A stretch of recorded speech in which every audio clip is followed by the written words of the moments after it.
Ahlussunnah wal Jamaah atau yang kita sebut dengan Aswaja versi Nahdlatul Ulama atau NU sering sekali mengklaim sebagai kelompok yang paling toleran, paling cinta ulama, dan paling mencintai para wali. Namun di balik semua itu terdapat praktik-praktik yang sangat memprihatinkan seperti pengkultusan wali hingga melampaui batas yang ditetapkan oleh syariat Islam. Kultus wali ini bukan hanya sekedar bentuk penghormatan, tetapi telah berubah menjadi pengagungan yang menyerempet kepada kemusyrikan. Bahkan di dalam beberapa kasus teman-teman sekalian jatuh ke dalam syirik akbar yang membatalkan keislaman seseorang. Bagi teman-teman sekalian yang penasaran dengan kelanjutan dari pembahasan video kali ini, maka tonton terus video ini hingga selesai agar kita menemukan fakta yang sebenarnya.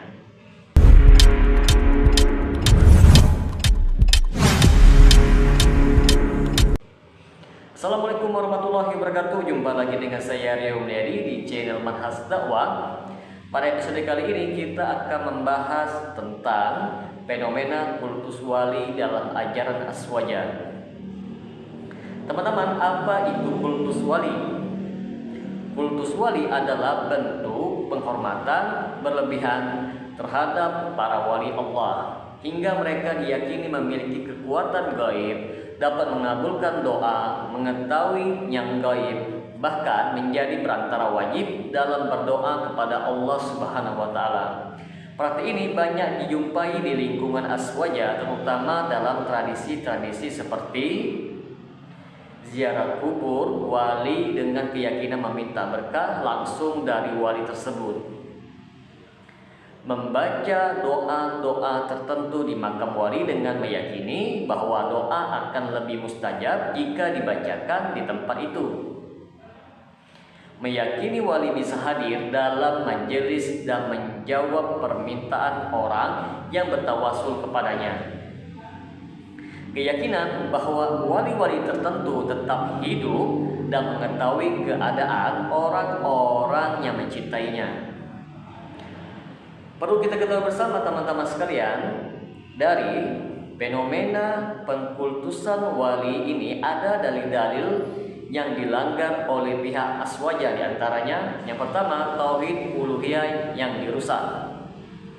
Allah Subhanahu wa Ta'ala berfirman, dan sesungguhnya masjid-masjid itu adalah milik Allah, maka janganlah kamu menyembah seseorang pun di dalamnya selain Allah. Al-Quran surah Al-Jin ayat ke-18. Berdoa, memohon pertolongan dan mencari berkah kepada selain Allah Subhanahu wa Ta'ala walaupun kepada wali adalah bentuk ibadah, dan ibadah tidak boleh dipersembahkan kecuali kepada Allah semata.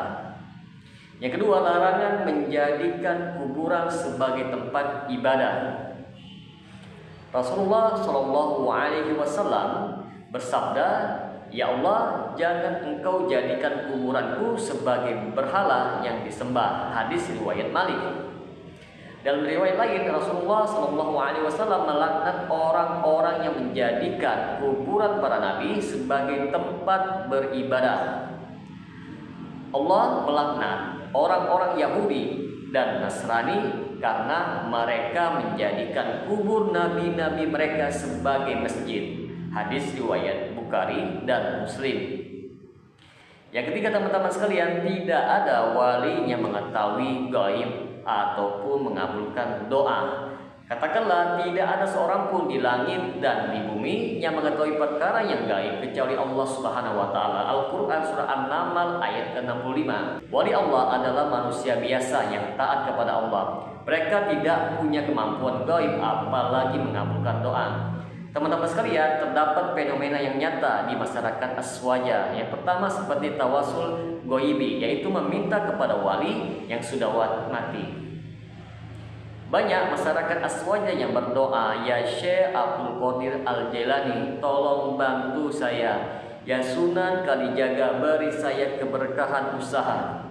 Ini bukan tawasul syar'i teman-teman sekalian, tetapi sudah berubah menjadi istighosah, yaitu meminta pertolongan kepada selain Allah, yang jelas-jelas diharamkan, bahkan bisa membatalkan tauhid seseorang. Yang kedua, tradisi haul yang syarat syirik. Acara haul wali sering sekali dipenuhi dengan pembacaan tahlil yang dihadiahkan kepada arwah wali. Doa bersama di kuburan wali dengan keyakinan lebih mustajab. Keyakinan bahwa wali tersebut masih menjaga daerahnya. Ini adalah bentuk pengagungan yang menyerupai syirik-syirik umat terdahulu seperti kaum Nabi Nuh. Yang ketiga, teman-teman sekalian, wali sebagai perantara doa. Keyakinan bahwa tidak sah doa seseorang kecuali melalui perantara wali ataupun kiai adalah bentuk perusakan terhadap konsep tauhid. Padahal Allah Subhanahu wa taala berfirman, dan apabila hamba-hambaku bertanya kepadamu tentang aku, maka sesungguhnya aku itu dekat, aku mengabulkan doa orang yang berdoa kepadaku. Al-Quran surah Al-Baqarah ayat 186. Terus, kenapa praktik ini berbahaya teman-teman sekalian? Itu dikarenakan mereka menyamakan wali dengan Tuhan, memberi wali sifat-sifat yang hanya dimiliki oleh Allah, seperti mengabulkan doa atau yang gaib, menjerumuskan umat ke dalam syirik. Sekalipun dibungkus dengan label aswaya atau tradisi, syirik tetaplah syirik teman-teman sekalian, membutakan umat dari tauhid yang murni. Mereka diajarkan untuk lebih takut kehilangan wali daripada kehilangan tauhid. Di sini akan kita memberikan tanggapan terhadap pembelaan kaum aswaya. Aswaja menyatakan bahwa kami hanya bertawasul, bukan menyembah. Maka kita jawab, tawasul yang syar'i adalah dengan amal soleh atau doa orang yang hidup yang soleh, bukan dengan meminta langsung kepada wali yang sudah mati. Terus mereka mengatakan juga, kami hanya mencari berkah. Lalu kita menjawabnya, barakah itu datang dari Allah, bukan dari tanah kuburan wali. Rasulullah SAW pun melarang kuburannya dijadikan tempat beribadahan. Maka dapat kita simpulkan di sini teman-teman sekalian, fenomena kultus wali di kalangan aswaja adalah bom syirik yang terbungkus di dalam sebuah tradisi. Sudah saatnya umat Islam sadar dan kembali kepada pemurnian tauhid. Mari kita tinggalkan pengkultusan wali. Mari kita kembali kepada ajaran Nabi Muhammad SAW yang tidak pernah mengajarkan kita meminta kepada selain Allah Subhanahu wa taala. Semoga dengan sedikit penjelasan ini dapat memberikan manfaat bagi teman-teman sekalian, dan apabila channel ini dapat memberikan manfaat bagi teman-teman sekalian, silakan subscribe dan share. Semoga bermanfaat. Assalamualaikum warahmatullahi wabarakatuh.